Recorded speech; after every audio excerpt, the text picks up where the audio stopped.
მოგესალმება, ჯერ ეს ნატუა ახალი ვიდეო გაკვეთილით და დღეს ჩვენ ამ ვიდეო გაკვეთილში ავასრულებთ ჩვენი მომხმარებლის თხოვნას, რომელიც ითხოვდა, რომ როდესაც საიტზე შევდივარ, ანუ საიტის ლინკს წერო, მარტო ადმინისტრაციის ნიკით და პაროლით მიჩვევს, დანარჩენი ვერ შემოდისო და ამის გასწორება უნდა.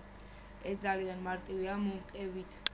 შევიდით ჩვენი საიტის სამართალ პანელში, როგორც ხედავთ, ჩვენ საიტზე აი შედის ჩიქულებრივად სტუმარი, მაგრამ შევიდეთ settings, common settings.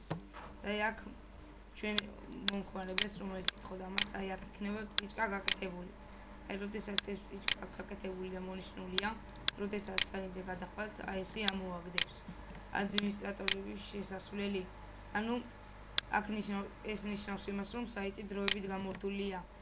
და როდესაც შეხვალთ settings, common settings, აი აქ ნახავთ the website is temporarily down. აი აქ წიჭკას მოუშვით, saves მისცემთ, გადახვალთ საიტზე, როგორც და საიტი ჩაირთვება. ამით ეს ვიდეო გაკვეთილი დასრულდა და კიდევ ჩვენ ერთ მომხმარებელს აუსრულდა თავისი თხოვნა. ჩვენ ვცდილობთ, რომ ყველას აუსრულოთ თავიანთი თხოვნები. თუ რამეს ვერ გაიგებთ, შეგიძლიათ ჩამოხვიდეთ ჯილეს ნატუაზე და დატოვოთ ამ ვიდეოს კომენტარებში.